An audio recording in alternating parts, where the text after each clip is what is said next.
All right, welcome back.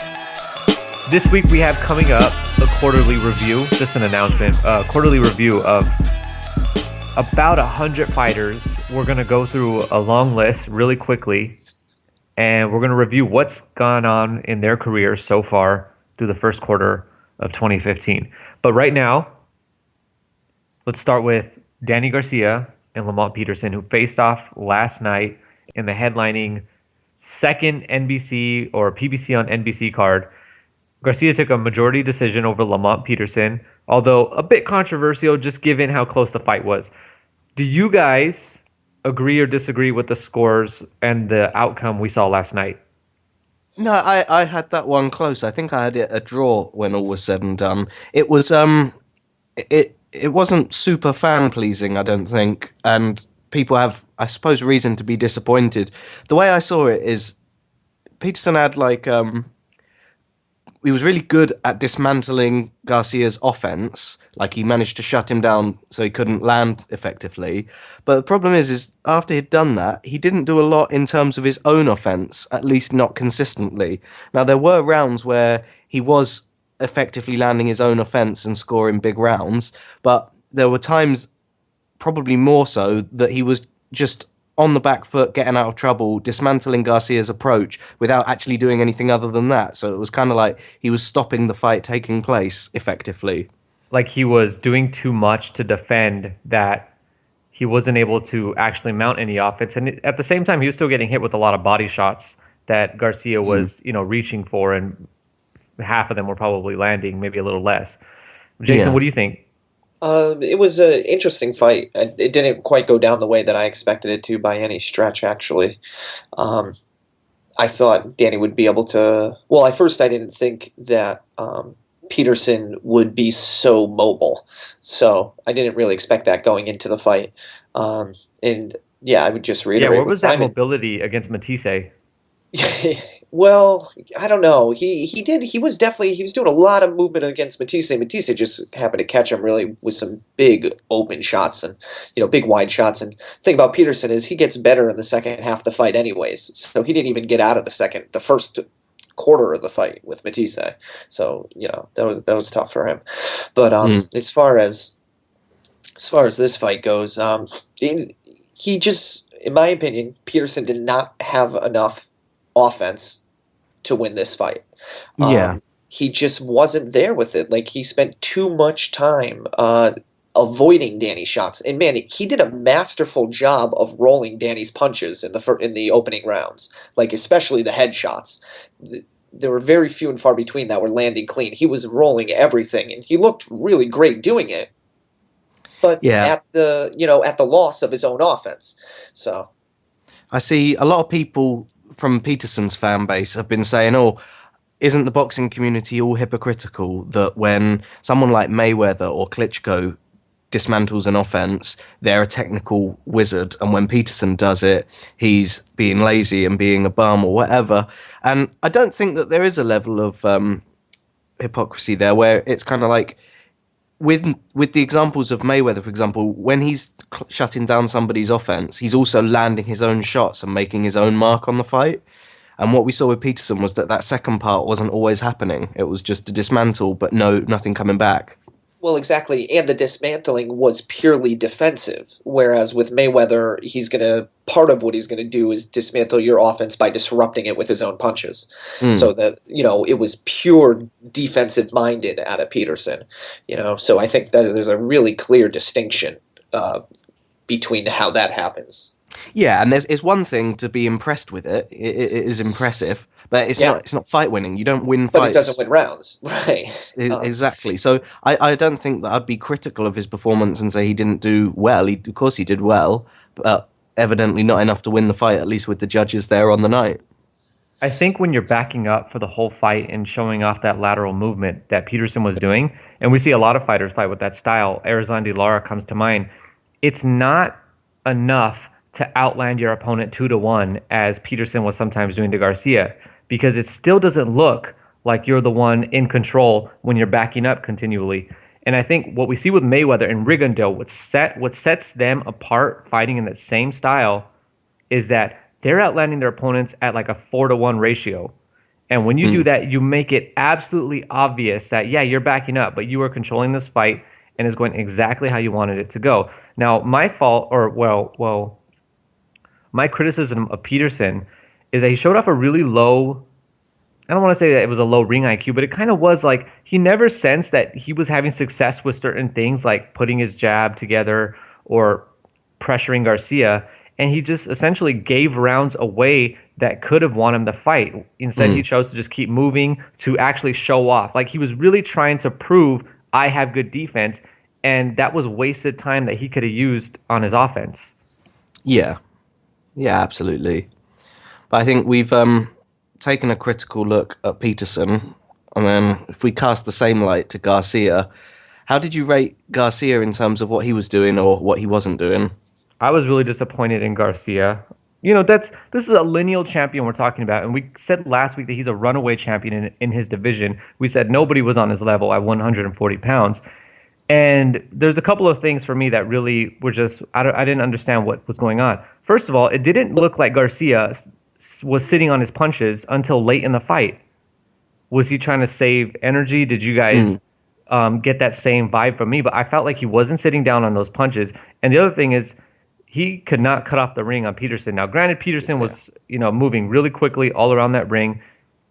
However, at some point, you got to cut him off.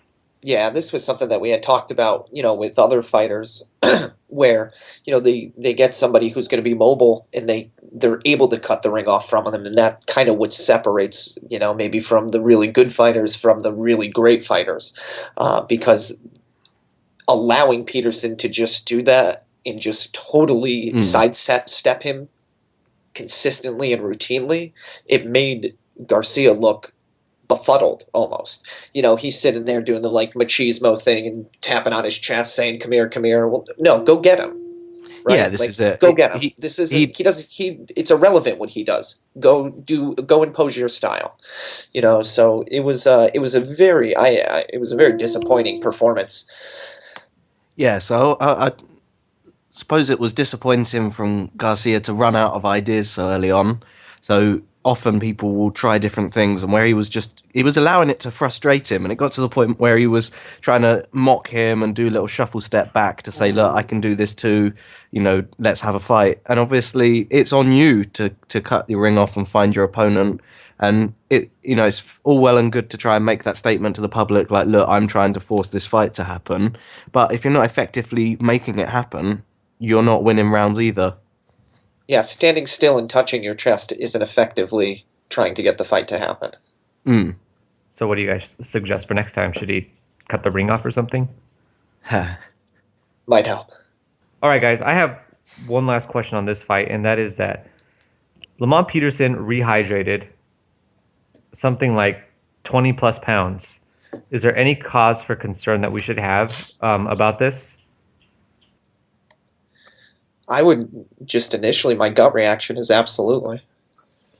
Especially given that Peterson's got a history of failing drug tests. And the other thing is that we saw Peterson's shots have a little more effect than they usually have. I mean, we've seen this guy plenty of times on HBO and Showtime, and his shots don't usually look very damaging. And the other thing is that he took some pretty clean punches from Garcia that we've seen other guys pretty affected by, including Lucas Matthysse.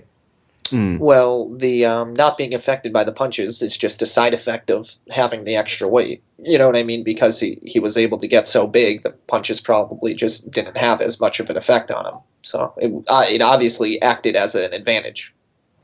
Yeah, and Danny's face after the fight was marked up to a degree that you'd feel confident that there was excessive power finding him.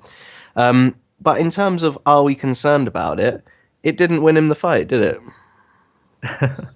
Well, he might have needed 5 or 6 more pounds. Maybe that would have helped. You get what I mean, though. Even with all of that weight advantage, it still wasn't enough to win convincingly enough rounds to do it. I think the real thing to say about this fight is that neither guy deserved to win. Neither guy dug down and went to that extra gear or that special reservoir to win this fight. So the one thing that I found kind of interesting between both matches were not necessarily the fighters' styles, but there was definitely this comparison that I found between Andy Lee and Lamont Peterson, which is they were both in with tough fighters, and it seemed like they were very weary to mount their own offense, worried because of what was coming back at them. So, I saw two fighters that were being very mobile. I think obviously Peterson a lot more than Lee, but Lee was still very mobile, and again, not engaging enough and not having enough aggression to win the fight. So I saw that, that comparison between the two of them, and I think it stands to reason that they were both just really worried about those big counter shots coming back at them, that they didn't open up as much as they would have needed to win the fights. Yeah, Lee definitely had something to worry about, given that Quillin dropped him in the first round with a ridiculous overhand right that usually we would call that a home run shot. And throughout the fight, you saw Quillin was able to buzz Lee and get Lee's attention with pretty much every hook that he hit or he landed. Yeah, I think he certainly was. Terminology-wise, we probably wouldn't call it a home run shot. We'd probably call it a Sunday punch. But I think Very one nicely of the things, done. one of the things with Lee is he is in danger a lot of the time. I think part of it is from his style. So stylistically, he takes these big strides and his legs are very gangly and mobile. And wide.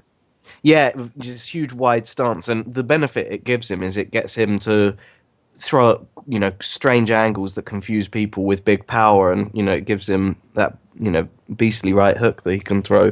But to the downside is that when he's doing that mobility and he's moving his legs in that way, if he can get caught, he's got he is going to go down because he's already kind of off balance himself. Yeah, and I think that has a lot to do with moving from Stewart to Adam Booth, where now you see Lee almost fight like George Groves with his lead hand pretty low and trying to powerful hand up by his chest, ready to throw.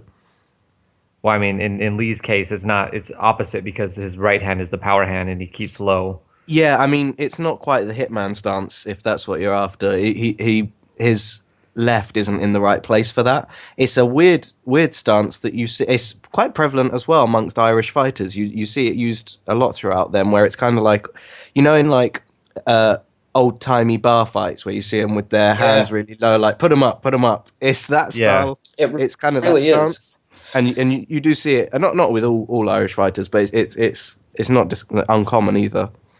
Yeah, it's a very unorthodox stance, at least, in the American scene. And he really looked kind of, not out of place, but his style just looked really, really unique last night. Especially, I think he was almost holding himself open a little more than he normally does, too.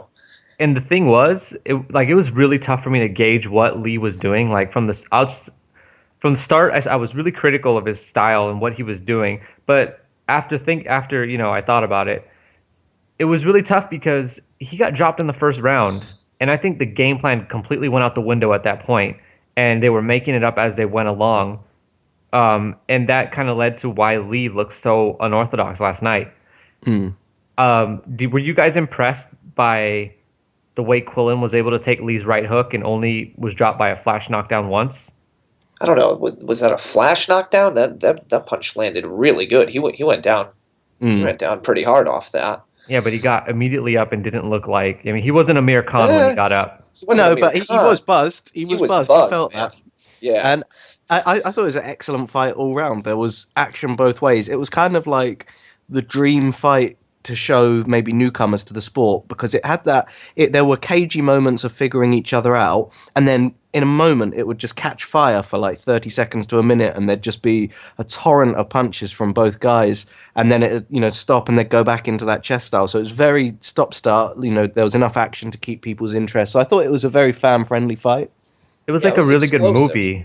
It had all the action parts. It had the sort of drama. I feel like that fight really told a story throughout the course of it, and that there were, like, you could see shifts. You could see where Lee was coming on. You could see where Quillin was coming on. You saw okay, Lee's doing good work right now. Okay, Quillin's doing good work right now. And I think the outcome was perfectly acceptable. Did That's you what I was guys gonna agree? say. Yeah, the scorecards reflected exactly what you just said. There were times when Lee was coming on. There were times when Quillin was coming on. There were times where it was just the same, you know? So I think the scorecards actually, although they were all different, they all reflected the fight in one way or another. Mm. Now, Yeah, absolutely.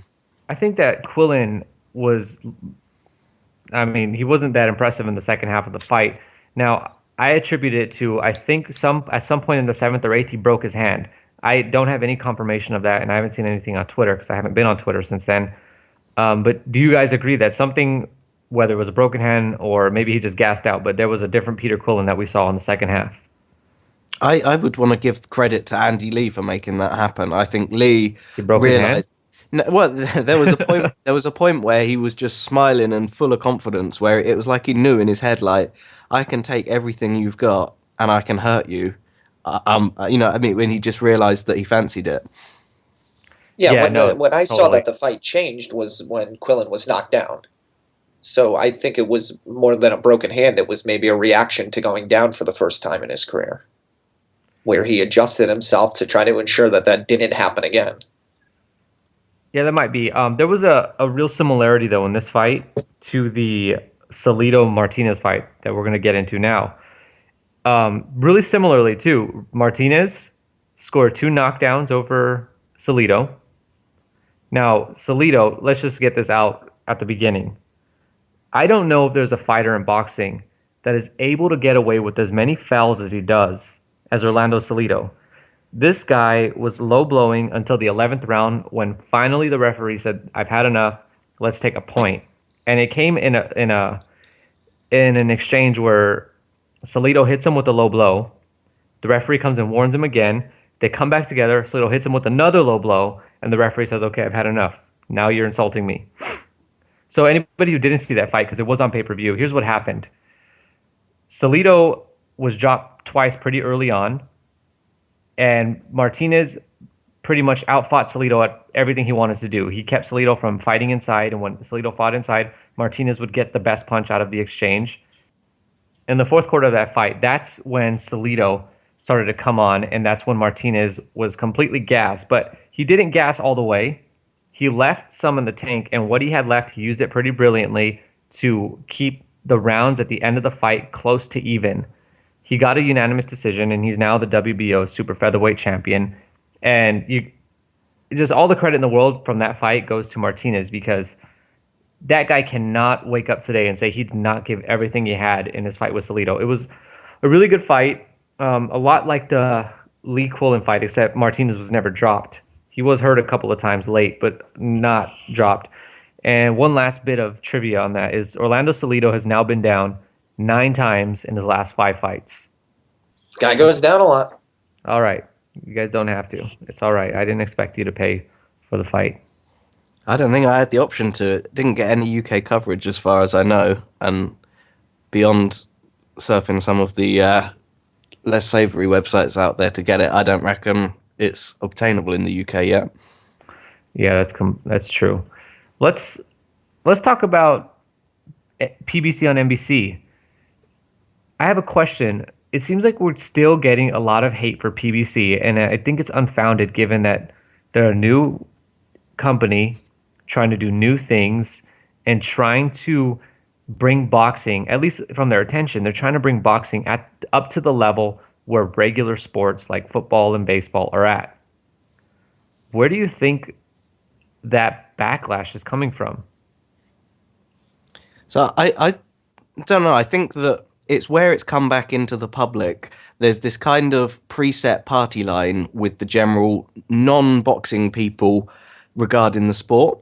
So a couple weeks ago, it would have been, I had someone they found out I was into my boxing, and they'd said like, "Oh, you know, boxing used to be good. I remember watching it in the 90s and that, but it's rubbish now, and Mayweather should fight Pacquiao and nothing ever happens." And it was like, that fight's been signed. You have no idea what you're talking about. So I think that there's this mentality amongst more of the, wide general public that boxing is rubbish for one reason or another, or it's in a bad time at the moment, and that narrative, it just drives people to find fault anywhere they can for seemingly the most like asinine things where they're just, I hate on this, where they just, I don't know, they're so determined to pick fault in boxing because they feel like that's the correct opinion to have right now, that they just go into overdrive fault finding. And now that, Mayweather Pacquiao is going down, and that was the flagship thing to hate on, people have to find new ways to take boxing down a peg. And I think that at the minute that's being diverted to the biggest publicly available medium, which is now these terrestrial TV cards that Heyman's putting on in the US, because obviously you don't have to pay to watch them. They're, on terrestrial TV for everyone. They're very accessible, and that level of accessibility means it connects with the broader public again for the first time in ages. So this broad public are looking at them with cynical eyes and, picking it apart in silly ways. There's things to criticize, sure, but it feels like absolutely everything's wrong for one reason or another in some people's minds. I think a lot of the criticism, though, isn't necessarily coming from the casual sports fan who's just tuning into PBC. I think it's coming from the people who have been watching boxing for a long time and just don't like change. Change in general is a hard concept for a lot of people, and PBC is changing boxing in America, the way that it's viewed. And now it's off HBO. It's not with the same announcers every time. So I think what's happening is people are just experiencing this change in the sport that they love, and they are, they're finding ways to not like it. I don't, like I said, some criticism is fine, but I mean, overall, this is a really good, big step in the right direction for boxing. So there's no reason to be overly critical of it unless they're really dropping the ball, or they're dropping the ball over and over and over again, which just hasn't happened. So I think a lot of the disdain for PBC is more coming from people who think PBC is trying to replicate HBO, but they're not. So, they have this idea that, well, PBC is not like HBO, and here's the reasons why, and that's why it's bad. Yeah. But that's not necessarily what they're trying to do. So they're criticizing it because it's not something that it isn't. Yeah, and I get that change is always going to cause some level of trepidation amongst people, but I don't think we're taking enough time to potentially celebrate the things that it is doing right. So, I mean, for example, with last night, there are certain events and places where Andy Lee might have lost with the exact same fight. We got excellent judging, and, the non-Heyman fighter who easily could have got shafted didn't. And I don't see a lot of people talking about, isn't that good that he didn't get shafted? On what would be Quillin's sort of card, he was the hometown guy. He was, and it was a home court advantage, given that it was not only Brooklyn, but it was also a Heyman card. And for me, what I really liked about last night's telecast was that we got this really great history piece from Bob Costas going over the history of boxing in New York. And we got footage from, Joe Louis versus Max Schmeling, and pictures from Hagler Hearns. Just that, and it was done with the sort of level of respect that it just made you proud as a boxing fan to see that. We're getting very limited commercials, and when the commercials do happen, they're very unobtrusive. It's not like Friday Night Fights where the commercials come and we come back 10 seconds late into a round. The commercials are done really well. Yeah, and they're leaving about 20 to 25 seconds to lead back into the fight. Yeah, and we're getting corner views. We're getting replays. I think PBC is doing a lot of things right, and I think they're working out a lot of the kinks that they had. And now the criticisms that you could have is Ray Leonard isn't a good commentator. I don't really take any problem with that. I think that's a conversation that's worth having. The way commentary is set up on boxing events, do we really need to do it the way we've been doing it all along? I know HBO has a really great thing going, and that is mostly attributed to the terrific chemistry that Max, Jim, and Roy Jones have. But maybe we don't need a play-by-play guy. Maybe the action's pretty obvious. Maybe we need two analysts in there. Although, if you really want to know how that looks like, go back and watch the Kovalov, I believe, Salaka fight from last year, where Max Kellerman was on play-by-play, quote unquote, and Roy Jones was doing the analyst position. Go back and check that out. Didn't really go too well. Yeah, and you need people who are just enthusiastic about the sport. And I see a lot of complaints about like commentator bias, and you see this from industry guys. I remember seeing Angel Garcia having a go about commentator bias a little while ago, and it's like, who cares what they're not judging the fight. They're not, it doesn't, ignore them. Like all they're doing is really adding color commentary and getting excited and making it so that it's kind of like an experience. And if they're giving the wrong person too much credit, you just ignore it. Who cares? It's not important. Yeah, and then the other hand is, sometimes you might disagree only because you feel differently. Some people do not like Danny Garcia, and any praise for Garcia, whether it's in a fight or not, from anybody is going to occur for you like some outrage.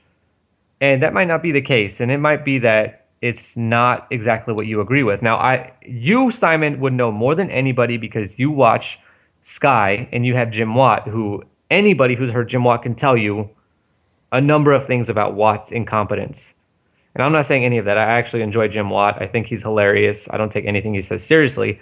This is it. You have to have the right mindset. And maybe I have been lucky to go through fighting through the eyes of Jim Watt a lot because I've been brought up to disregard, if I think he's got it wrong, what's new? It's just it's not a major problem if the commentary guy is praising everything one guy does and putting downer on everything the other guy does. Then he's just biased. It doesn't matter though. He's not the judge. And if anybody doesn't know Jim Watt, like Jim Watt is so, how could you say this? He's off sometimes. That there's a parody Twitter account for Jim Watt, just providing ridiculous commentary to all aspects of life. Well, I mean, Jim's the guy who was. I'm reading the Twitters, and no, I can't. He was protesting that stoppage the other week, where exactly. It was like, and he's wrong, but it's almost comical. It just adds to the moment. It's a talking point. Don't take it too seriously. So I think if you're getting irritated by the commentators because they're not adding the points you'd like to add, that's fine. There's loads of places where you can have your say and say how you experience things. Don't put too much weight on what the commentary team are saying. Now, Simon, I think you mentioned it. There's, a point in a time where, or, a place in a time where if Andy Lee had this fight, he may not have won, right? With what he did, right? This is it. Can you imagine if Quillin was German and fighting in Germany and Andy Lee had gone there? That probably wouldn't have been a draw. Exactly. So let me not get too far away from that, though, because wasn't there some error in the judges' scorecard? I think it was an error, if you ask me. Right, they tried to pass it off as though you don't have to follow it, which is the rule. You certainly, just because the ref calls a knockdown. Either way, it still might have been a draw if you actually did it the right way. I can't remember how we scored it, but I think it still would have been a draw. Would it? It wouldn't have been a split decision? I had it personally 6 rounds each, but 2 knockdowns versus 1, so I had Quillin up by 1 point. I had the same thing, I think. Right. But what was the area you're describing? So one of the judges didn't count one of the knockdowns, one of Quillin's knockdowns. So the second knockdown that Quillin scored, which was off of a slip, he scored that round 10-9 to Quillin, I think it was. Exactly, and that would have made his scorecard 115-113 instead of 114-114. Now, I scored that round 9-9 because Quillin didn't win the round, but he did have the knockdown. So you got to take one from both guy. Right. And that equals 9-9. Now, I don't know where this guy did his judging training or where he does his math. No, I'm just saying that's a profound, they said it was more that the judge disagreed with the knockdown than it was an actual error in the math. But I think it was probably error in the math. They got a rogue judge there who's doing his own thing. But yeah. Simon, what's that? Steve Lillis made an error. What is it? Can you tell us what it was? Oh, he his own card that he had running. I think he said he had it 3 rounds to Andy Lee, and he had it 115, 113. But it was a difficult one scoring wise to keep up with, I guess, because there were rounds where someone had scored a knockdown, but maybe hadn't even won the round decisively. So yeah. I think beyond all of the maths and scorecard, like finer points, the thing to probably keep in mind is when you look at that fight and zoom out, and someone says that was a draw, you don't feel too bad about that, do you? Oh, absolutely not. No. And No. the most important thing is a rematch warranted there? Yes. Do people want to see a rematch? Yeah. Does it need to happen at 160? Well, Yeah, Lee was no, the very answer's upset. yeah. I think Lee really wanted to defend that title belt. Like, he's not happy that he was He did. guaranteed to keep that belt at the end of the fight. No, he wanted that title defense, absolutely. Let's jump off of this because we still got a ton of stuff to talk about. And that is next week we got Lucas Matthysse versus Ruslan Provodnikov. Now, last time we talked about this fight, we were all pretty much in agreement that Matthysse would win because he's a little more flexible in how he fights and he makes more adjustments down the line than Provodnikov, who's a bit more stubborn. So, have either of you guys changed your mind? Because this is your time to talk. I still feel the same way in terms of the outcome. The thing that I've noticed with this fight is that there's been so much going on lately with all the PBC cards, and there's been, Mayweather Pacquiao developments that have been interesting, and it hasn't dawned on me until now. We're getting Provodnikov Matthysse this weekend. I suddenly realised that's happening and how excited I am about it. And I think that it had been on the back burner for too long. And all of a sudden, I just realised this is happening. This is amazing. So I'm looking forward to it. Although I still think the same as I said last time, that Matthysse will take it with adjustments. Yeah, and the other point that I had about this is like, are you telling everybody to tune in this week because they're going to get one of the fight of the years? Or, I mean, this is like a guaranteed fight of the year contender right now. Yeah. As we know it. Yeah, absolutely. Yeah. It's so exciting. Those early rounds are going to be amazing. If Provodnikov can hurt him and have success with his one and only game plan, then that's going to be ridiculous. It's going to be crazy to see how Matthysse tries to cope with that. So the first probably 3 rounds of that fight are going to be ridiculous. I'm so excited about those. Would you be shocked if Provodnikov goes down, like shocked the way you were when Mars went down in that first round? It would be shocking, yeah. Absolutely. It's not on the game plan at all, but it could happen. There's not a lot of things that I'd be shocked with in this fight. Anything for you, Jason? I heard somebody yelling in the background. It's probably my son. No, not too much to add to that. I mean, it's on paper, it's going to be fight of the year. It's at least the best fight that's been signed. From a fight of the year candidate standpoint, it should be really interesting. Let's hope it lives up to it. That's the only thing, because I think it's pretty easy to really build these fights up. But this is one of them I just can't see not panning out. Yeah, absolutely. And let's be real. In most major publications, it's not going to be fight of the year. You know what's going to be fight of the year. But there's no possible way. There's no possible way. But this needs event of the year, maybe. It just has to be good, and it will be fight of the year. Absolutely. Those guys are going to lose their credibility if they're already. Well, no way. Well, we'll see. Unless Rios and Alvarado are going to fight again. Well, what I was actually going to make is the comparison. Like, this is like when we found out Rios Alvarado was first signed the first time. You know what I mean? There's almost that level. Granted, they're not undefeated or anything like that, but it's still that these.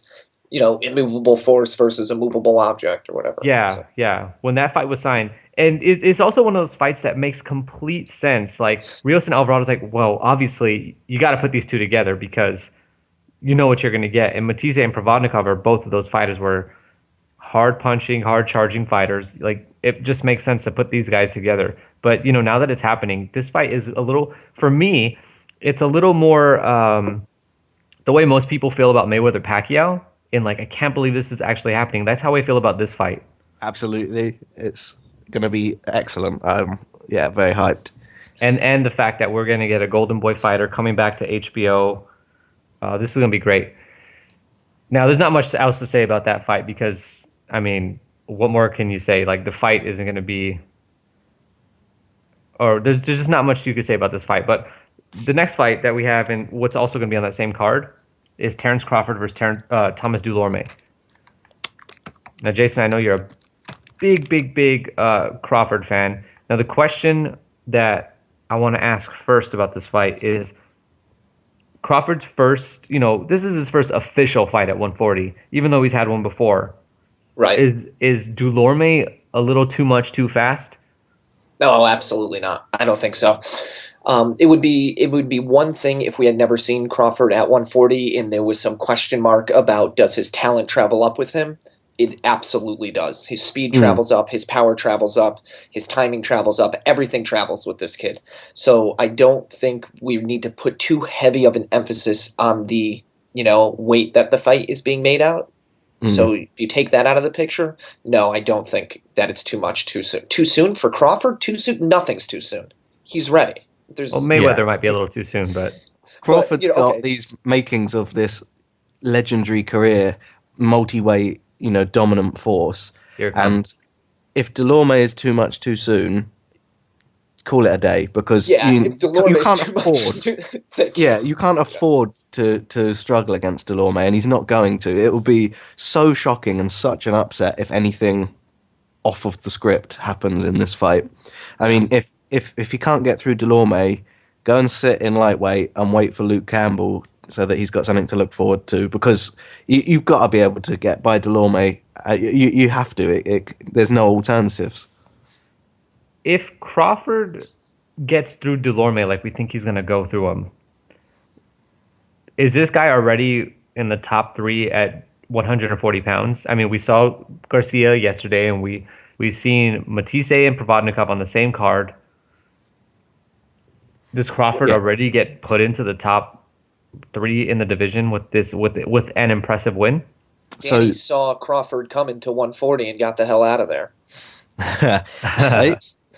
Don't tell Angel that, but I think it's a really exciting division right now because you've got so much going on. There's new people coming through the ranks. You've got lunatic Ik Yang out there. There's just so much going on in the weight. It's been too long since we've talked about him. you don't know. There's gonna, instinctively, he is gonna be one of the higher pedigree fighters in the weight, but there's so many of them. What's Broner going to be up to?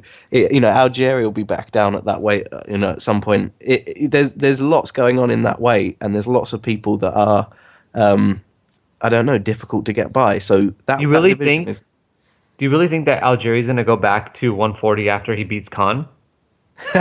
All it is it's just 3 less avocados a week, and he's back to 140.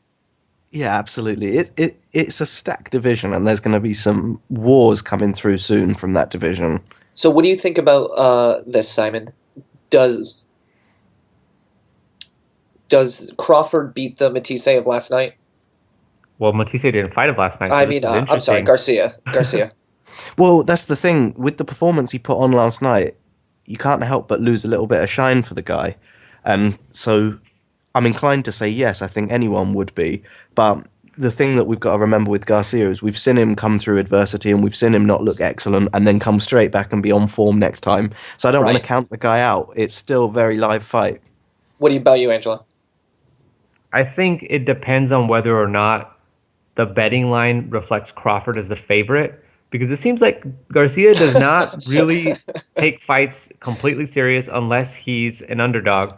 And if he does respond well to being an underdog. Exactly, and it has to do with him coming through the adversity. So if Delorme gets iced by Crawford and Crawford is the favorite against Garcia, which he should be, I really do think that if Crawford can get through Delorme with ease, he should be the favorite against Garcia, because he would do a much better job than Peterson did last night. However, standing in the pocket with Garcia isn't a good idea, and I think that Crawford would stand in the pocket more with Garcia. He would try it. Yep. But my main point about this is that if that happens, that fight gets signed, or not if the fight gets signed, we don't even need it to get signed. But Crawford versus Garcia, if he's going to stay at 140, would be one of the best, and I mean like top 3 fights you can make in the sport. Yeah, absolutely. Yeah, I agree. That would just be such a fun. That would be a fight where you're literally sitting on the edge of your seat the entire time. Like anything can happen. It would be really, really, really entertaining. Now, the 4th best fight you can make in boxing is Julio Cesar Chavez Jr. versus Carl Froch. But we're not getting that. We're going to get we're going to get Chavez Jr. versus Andrzej Fanfara. Let me just make one quick other point about Garcia. And I was going to say, Jason, you have a funny... Wait. Oh, no. What, about Fanfara? No, well, Chavez? Go ahead. Make your point. You had a point about Garcia? Yeah, let me make a point about Garcia. Go for it. Is it just me, or is he like super self-absorbed? Every wall of his gym is a close-up face of himself. He doesn't decorate, does he? Hang on. Every single person in his camp is wearing a DSG shirt, like, but not even just not at the fight night, but just all the time. It's like, branding. Yeah, sure, it's branding. It's really interesting. Everybody has a TMT shirt on with Mayweather, and everybody wears Manny Pacquiao gear for in Manny Pacquiao's camps. So I think it's branding more than anything. The massive face, his massive face everywhere in his gym. It's just Garcia I just picture him awkward with it. That's what I'm saying. Yeah. Okay. It comes off like a sledgehammer. I think that's his dad's doing. His dad like super believes in him and just is so proud. And why wouldn't you be? I think that's probably what you're seeing. And I think that if anyone's mandating the uniform, it's going to be his dad rather than him. I know you guys. I don't know if you guys. Garcia seems way too shy to ask people to do that anyway. This is it. And have you seen any time anyone's critical about him to his dad? His dad, like, you know, wants to start a fight with the interviewer. Like, it's just not something you can do. All right, Jason, you have a story about Chavez Jr. versus Fonfara, so please tell us. Well, I was driving home from work the other day, and I got a phone call from LA, and I thought it was you, but it wasn't coming up as your number. It just said LA. So I answered the phone, and it was the StubHub Center trying to give me tickets to Fonfara versus Chavez Jr. It's I wonder why that was. Yeah, they're like, we noticed that you've visited the StubHub Center in the past. Would you like to come to this fight? I was like, if you guys want to fly me out there, I'd be happy to attend, but I don't think that's going to happen. Were they going to give you the tickets for free? I didn't get into it, but they were trying to give me like super reduced price front row tickets. And I just, told them I couldn't do it. I'm like, how were ticket sales? He's like, they were really good at the beginning, like the first day. And then after that, they just tanked. Oh, really? So the guy kept it real with you on the phone? He did. He did. Yes. Cool. StubHub, respect. I might now go to this fight. Yeah, keeping it real. So, he told us they were really good at opening day, but then they just haven't moved anything since then, to the point where they're calling people who live in Connecticut to see if they'd be willing to come to the fight. So the opening day was when all the ticket scout sites bought the tickets, hoping to squeeze more out. Yeah. And then no genuine customers. So we'll have to see what I'd be interested to see what the attendance looks like there from the aerial shots that they provide. So maybe they won't. Yeah, maybe they won't film. As long as they don't film from the 10th row up, they should be fine. Maybe they'll move everybody to against the hard camera and then just only show that part of the arena. So one angle compacted into one part of the arena. Yeah, so that's my Chavez Jr. Fonfara fight. They should have had they have the fight in Chicago. Fonfara has a really big following there. Probably could have sold 10,000 tickets. Yeah, I think they really overestimated Chavez Jr.'s pull. Just given that Chavez Jr. hasn't done much lately to get people interested in him or remind him that he's a pretty quality experience each time he goes out. Well, he's a fun fight to watch each time he goes out. That's for sure. When he's had that Maravilla documentary coming out, painting him as this villain that won't, give him justice. So I wonder if he's taken a hit from that as well. All 8 people who watched that, you think they don't like Chavez Jr. anymore? They didn't not like Chavez Jr. before they watched that? Absolutely. Sit through 2 hours of Sergio Martinez because they're Chavez Jr. fans. You're being facetious about 8 people, but right now that's 50% of the attendance. Could have doubled up the numbers there. All right, so serious question though. I didn't try to put StubHub on blast, so I'm sorry, StubHub.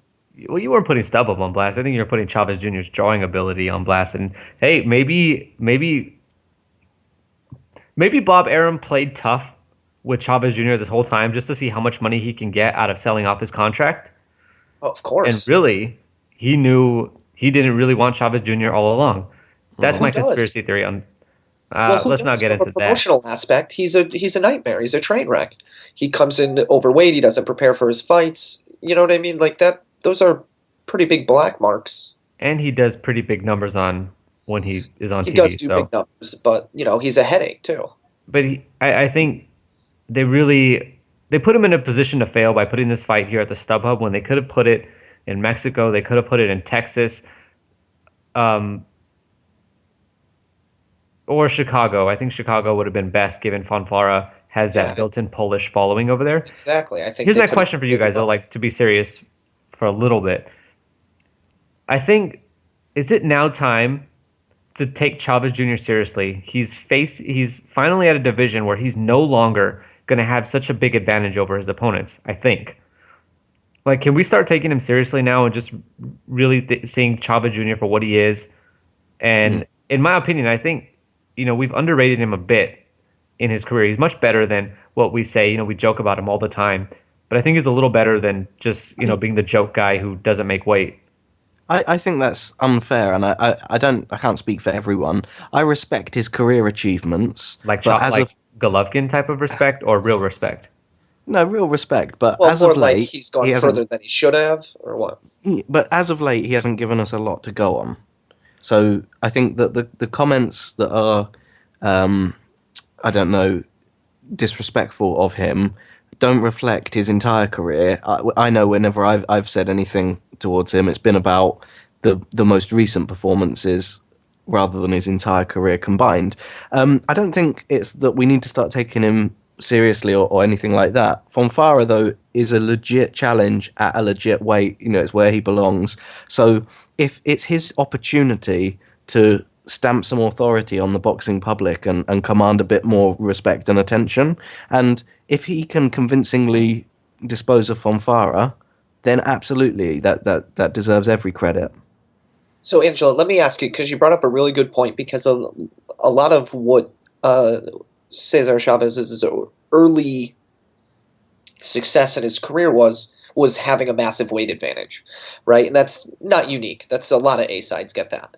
So, but a lot of what we saw was him Crawford. just being able to just be bigger, stronger, Yeah. use his physicality to dominate and knock out his opponents, like and Andy Lee, right? Yeah. So, The thing for me about this fight Okay.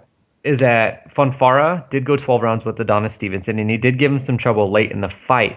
However, I attribute a lot of that success to, one, Stevenson is lazy, and especially lazy in the second half. And that's when Fonfara really started to come on, because before, the sixth round, Fonfara looked like he was on his way out. There's no criticism to Fonfara or anything, because we know Stevenson is really good when he's on. If Chavez Jr. doesn't gas in the second round and can land the big shots that we've known him to land, I think this is going to be an actually closer fight than we think right now on paper that it will be. Where do you think it's going to be on paper?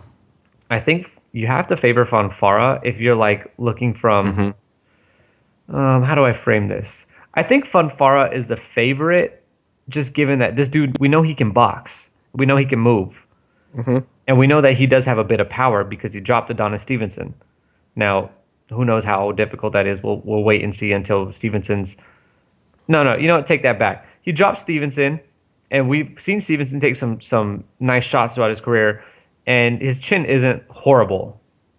I don't know that this is going to be as close of a fight. Chavez without the weight advantage is going to be intriguing, but I don't know that. What are Fonfara's best wins? What do we point into that makes you think that he's going to be super competitive with Chavez Jr.? Just because he's a rough and rugged boxer who could definitely take a good shot.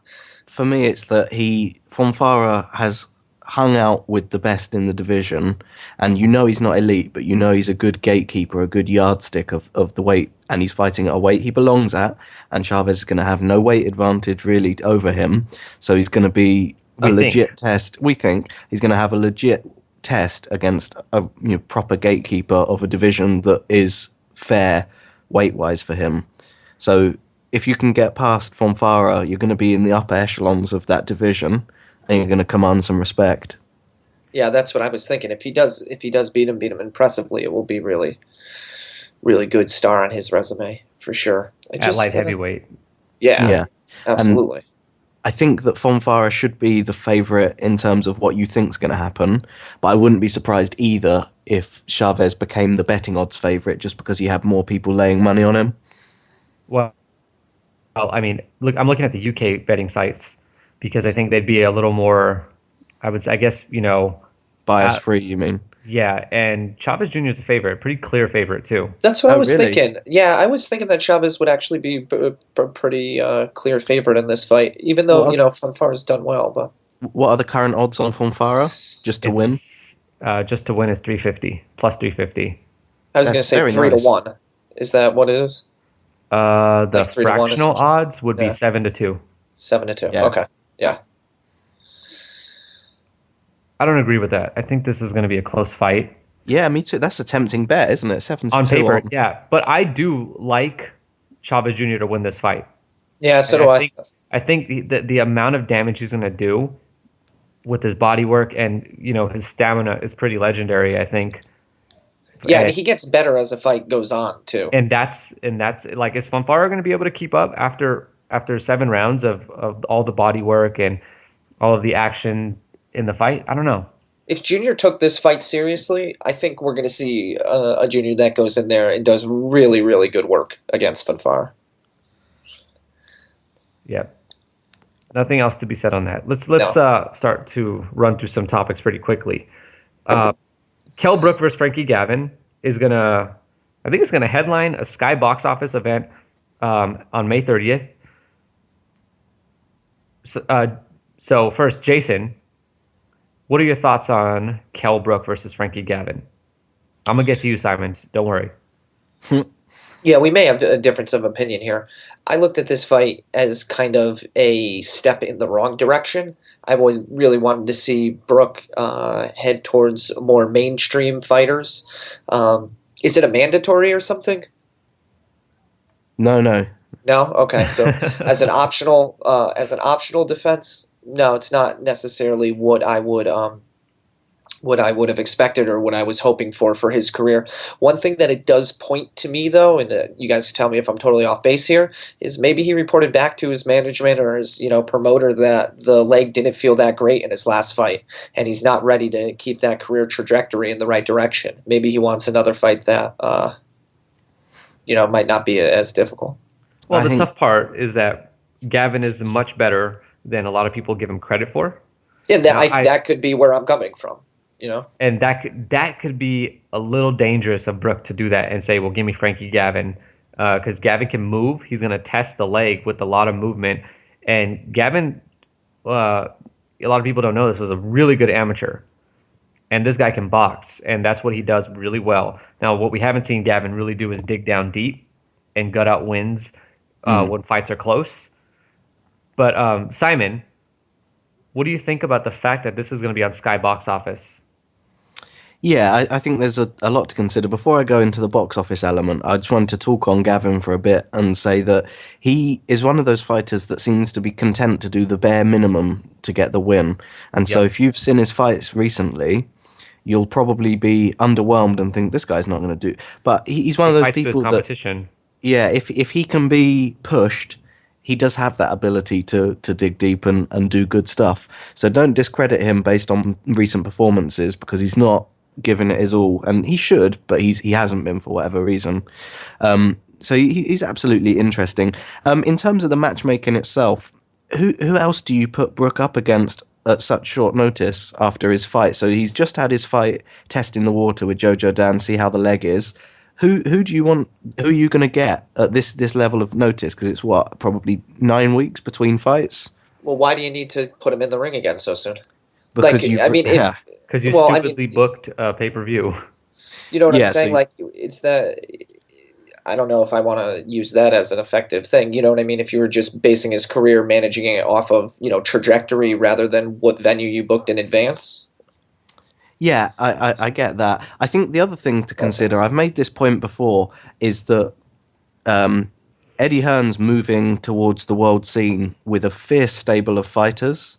He's got top world level fighters, and I said that we'd be seeing him putting in his people against tough opposition of you've got to step up now to the competition, or I no longer have time for you.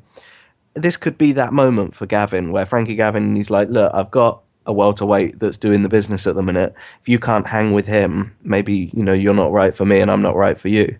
So it could be that It's like a trial by fire for Frankie Gavin. For Gavin, it's big payday.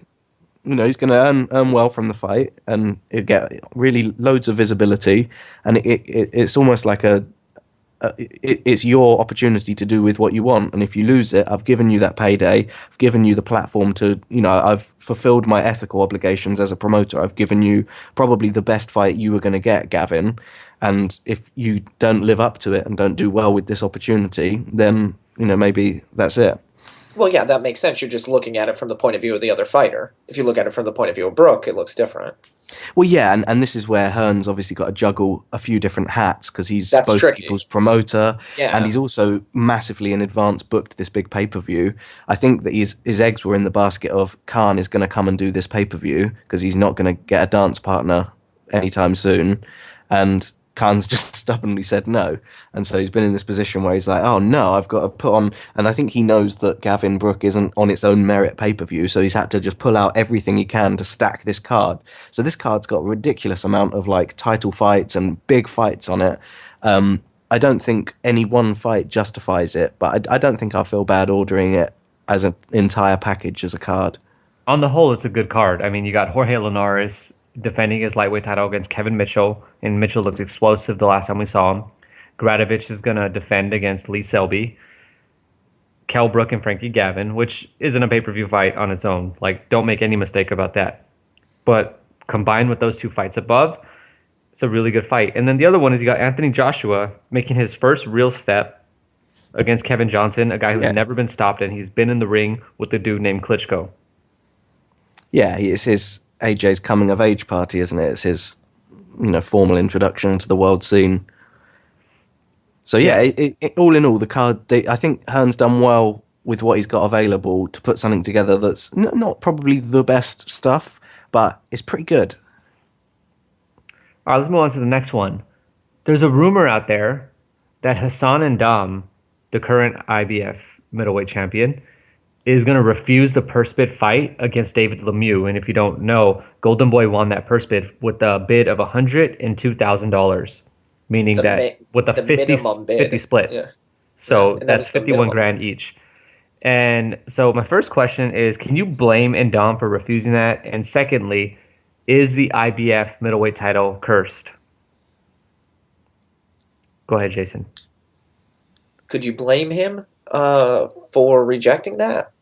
No, I'm sure he's got to feel his title defense is worth significantly more than that, but nobody came to bat to put up the money. And Golden Boy won it with the literal minimum amount of money required. There was nobody even, trying to win it outside of them. So, yeah, I could see why he might reject it. From a financial incentive point of view, certainly.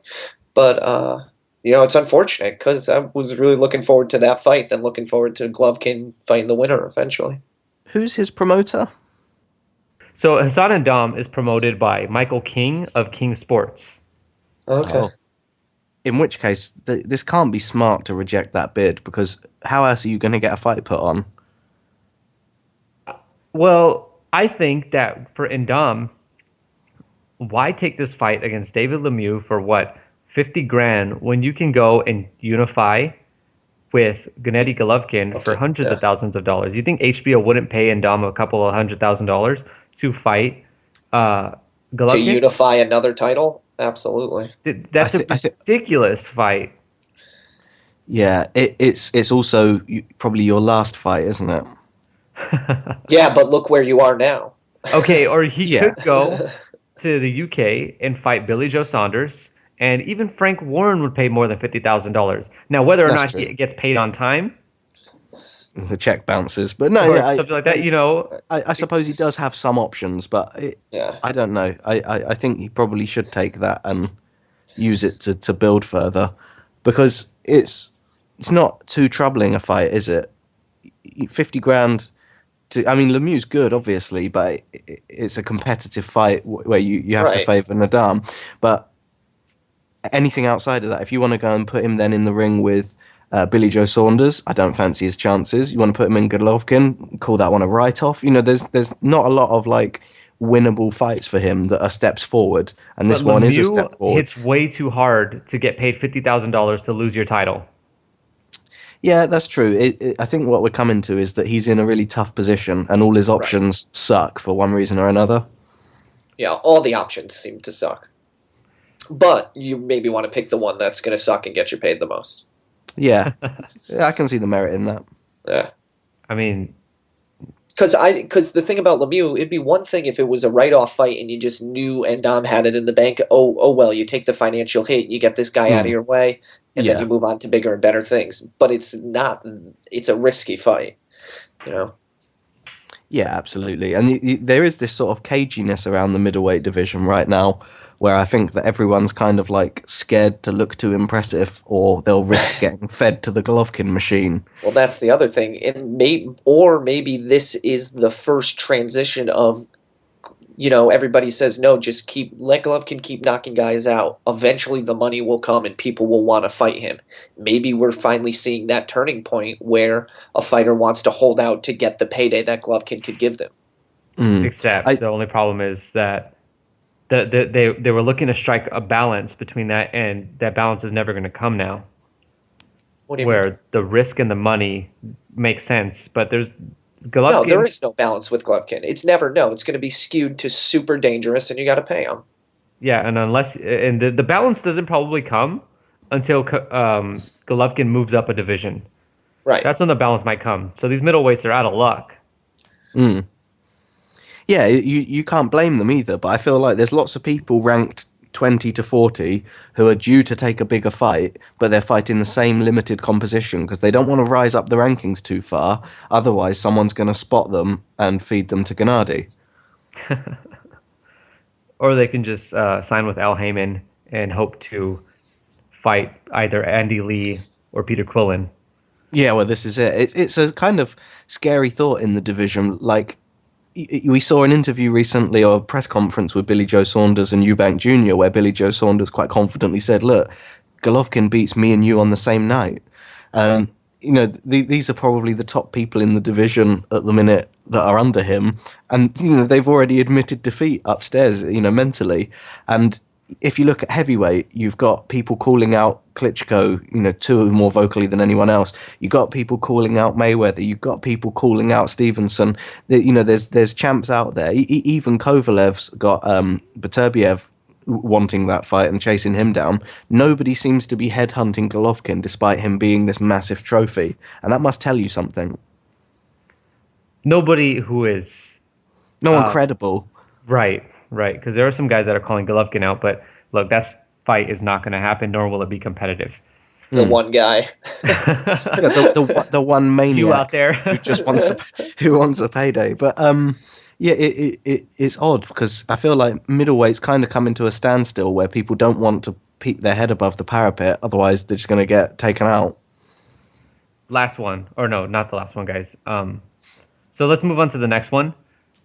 This Thursday, we have Shinsuke Yamanaka, who's the current WBC bantamweight champion. He's going to fight Diego Santillan, who's an undefeated fighter out of Argentina. Anybody who doesn't know who Yamanaka is, this dude is probably one of the most underappreciated fighters in the sport. You don't really hear him mentioned too often unless, for some reason a bantamweight is on TV. And if you've not seen him fight or want to know kind of what he's like, his nickname is God Left. All right? And imagine a fighter who had Mayweather's ability to make adjustments in a fight. And the adjustments that he made and all the measurements were specifically to set up a left hand that had Adonis Stevenson impressed with it. So that's what Yamanaka is like. He's a really intelligent fighter. He does what he needs to do to set up his left, and then when he lands it, it's good night. And if you really want to look at this and see who the type of fighters are who make really good adjustments with their and then actually capitalize on them.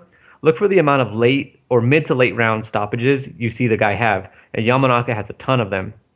And this is going to be a real good fight, though. He's going to fight an undefeated Argentine who is a young, hungry lion.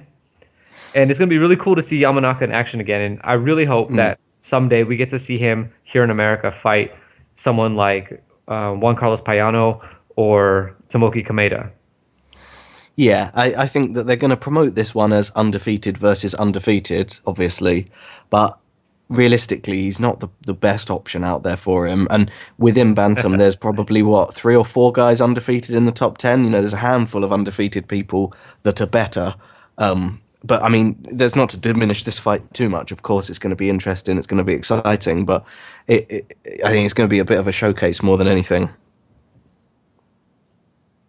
Right. Well, Yeah, Santillan's coming in just with his undefeated record. Like, that's the whole selling point of this fight. In reality, though, nobody can even touch Yamanaka when it comes to what they've accomplished. Yamanaka is one of the few runaway champions in his division where there's a huge gap between everybody else. Now, that's not to say that a guy like Randy Caballero can't be competitive with him, or even Tomoki Kameda. But given what we know and we've actually seen, none of them come close to Yamanaka. Yeah, and you're talking about people within the top 10 of the division. Santillan's coming in from place 40 probably, and so he's undefeated, but he hasn't gone through his paces properly yet. So for him to win, it would just be ridiculous. It would be probably upset of the year. To this point, correct. Upset of the year. He's BoxRec has him at 32, which kind of gives you. I mean, that's a big gap for a title fight. But that's the only guy that they found that was probably willing to take this fight. Yeah, this is it, and that lends itself to explain why there's so many people at the top 10 that have, their undefeated record intact still, and it's because they're not about to go and lose it to the top guy. Which kind of reminds you about another guy in another division who we just talked about. Let's talk about another undefeated guy, and that is Tony Harrison. He's going to return this week on Friday Night Fights. Harrison is one of Emmanuel Stewart's fighters, and you can tell because he wears the Kronk yellow trunks, and he's, pretty typical Emmanuel Stewart fight. He's a big puncher, a tall, big puncher with range. And if you've never seen him fight, you got to check him out on YouTube, and do not miss him. He's a charismatic knockout artist. So, but really, what I wanted to talk about is Stewart's legacy that he has, and we're seeing. We saw a couple of weeks ago Donna Stevenson. We saw last week, or actually yesterday, Andy Lee. We have Tony Harrison, a prospect coming up, who's inching closer toward the top 10 at middleweight. And then next week we've got Vladimir Klitschko. I mean, the week after we have Vladimir Klitschko, another Stewart guy. Yeah. So Simon, you had a good point about Stewart. What was that? Well, just that he's been so involved within boxing and the community and so many fighters that he's still got seeds out there that he planted before he passed away that we're only just seeing blossom. But even for the next 4, 5, 6 years, we're going to continually see Stewart-built fighters that just come to fruition. And it's just amazing that he's had that impact where he's not even with us anymore and he's still got fighters that are coming through and doing amazing stuff. Yeah. It's one of those things where if Stewart put his stamp on a fighter, I want to tune in. You know what I mean? Like, you still want to see where their career is going to go, because obviously he saw that special something that he was able to identify in so many other fighters in this person. Yeah, it's a really good point, and it's why Stevenson is worth watching. Stevenson, if you take him on paper, is not an interesting guy, and given what we know about his past, who really wants to tune in and see that guy benefit from me wasting my time watching?